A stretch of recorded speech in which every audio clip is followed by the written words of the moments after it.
On a crowded New York subway during rush hour, the usual blend of chatter, screeching rails, and tired sighs was suddenly pierced by the desperate cries of a baby. Commuters shifted uncomfortably, some rolling their eyes, others plugging in headphones to escape the noise. In the middle of the commotion sat a woman in a sleek designer suit, her baby in her arms, clearly overwhelmed. She was no ordinary passenger. Her polished appearance and the faint whispers among onlookers hinted that she was someone important, a woman who probably never set foot on the subway unless absolutely necessary. Yet here she was, bouncing her child helplessly, her face flushed with stress and embarrassment as the baby wailed louder. Across from her sat a man who looked worlds apart, worn-out jeans, a faded jacket, and exhaustion painted across his face. His arms wrapped gently around a little girl who leaned against him, clutching a threadbare teddy bear. He was a single dad, struggling in silence, unnoticed by most. But as the millionaire mother's baby's cries grew unbearable, his tired eyes softened with recognition. He knew the sound of helplessness all too well, the cries of a child needing more than comfort, needing understanding. And in that moment, though he had little to give, he felt something stir inside him, the impossible pull of compassion in the midst of his own struggle. The single dad's daughter stirred beside him, whispering, "Daddy, the baby's sad." Her innocent words pushed him past hesitation. He rose slowly, careful not to startle the mother, and crouched down in front of her. The millionaire woman glanced at him, startled, her guarded expression betraying both pride and desperation. "I've tried everything," she muttered under her breath, bouncing the baby with no success. He gave her a gentle smile, the kind worn by people who had weathered too many storms. "May I try?" he asked softly, his voice humble, carrying no judgment. For a moment, she hesitated. After all, strangers weren't supposed to touch her child. But then she caught sight of his daughter, calmly watching, her little hands folded around the teddy bear, and something inside her shifted. Reluctantly, she nodded. He reached out carefully, his rough hand surprisingly tender as he took the crying baby into his arms. He began humming, rocking side to side with the practiced rhythm of a man who had soothed many sleepless nights alone. The subway's cold air seemed to fade as his voice, low, steady, and filled with quiet love, wrapped around the baby like a blanket. Slowly, the baby's cries weakened, hiccups replacing sobs, until at last, silence filled the car. Commuters who moments ago looked irritated now sat in awe, their expressions softening.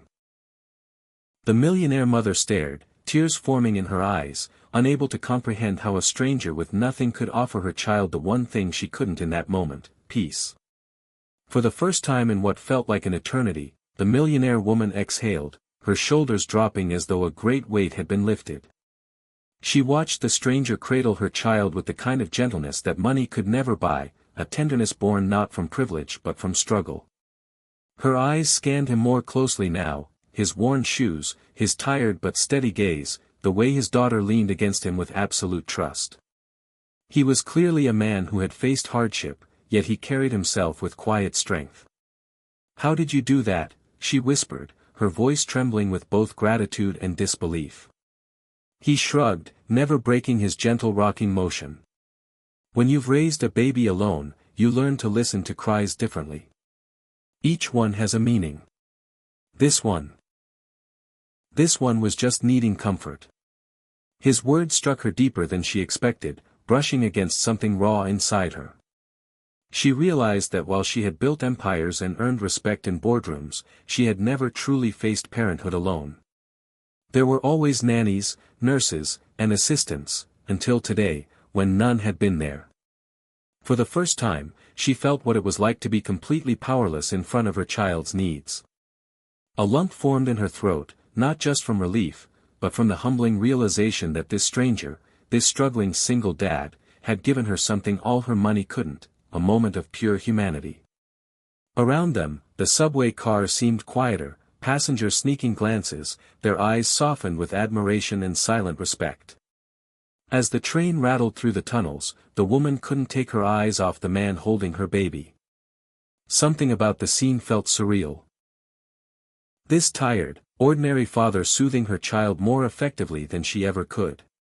The baby, now calm, clung to his shirt, tiny fingers curling into the fabric as though she belonged there. The woman swallowed hard, suddenly aware of how out of touch she had become with the simplest parts of life.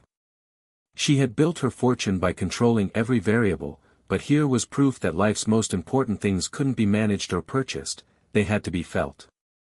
The man gently handed the baby back, his calloused hands careful, his eyes kind but humble, as though this moment was nothing extraordinary. She accepted her child, but instead of turning away, she asked the question that had been forming in her heart. "What's your name?" He looked surprised, almost embarrassed. "Daniel," he said quietly, then nodded toward his daughter, "and this is Lily." Lily gave a shy wave, hugging her teddy closer. The woman smiled, a genuine smile that had been missing from her face for far too long. "I'm Claire," she offered, though she didn't add her last name, the one that filled headlines and Fortune magazine covers. For once, she didn't want to be the millionaire CEO. She just wanted to be a mother, sitting on a subway, speaking to a man who had reminded her of what truly mattered. An unexpected warmth spread through her chest, something she hadn't felt in years, a sense that this meeting was no accident, but a quiet, life-changing gift. The subway slowed at the next station, and a few passengers stepped off, but Claire remained seated, unwilling to let the moment pass. She glanced at Daniel and Lily again, her mind swirling with questions she couldn't ignore.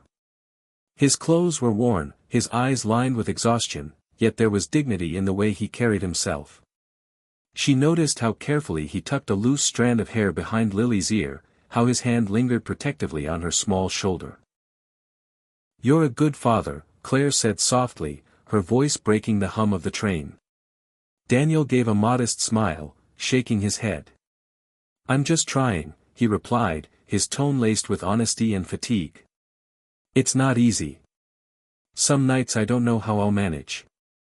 But then she smiles at me, and I remember why it's worth it." His words hit her like a wave. Claire had spent so much of her life chasing achievements, yet this man, who had none of her resources, spoke as though he possessed a wealth she could never measure. She felt a sting of shame, but also a spark of admiration. For the first time, she realized that strength wasn't built in boardrooms but in moments like these, where love demanded sacrifice without applause. Around them, the train lurched again, but Claire's world had shifted. She looked at her baby, now dozing peacefully, and then back at Daniel. Something inside her whispered that this encounter was not just a coincidence. It was a wake-up call, a reminder of what she had been missing. She knew she couldn't let it end here. As the train neared Claire's stop, she felt an urgency building inside her. She couldn't simply walk away and return to her skyscraper office, pretending this encounter hadn't touched her soul.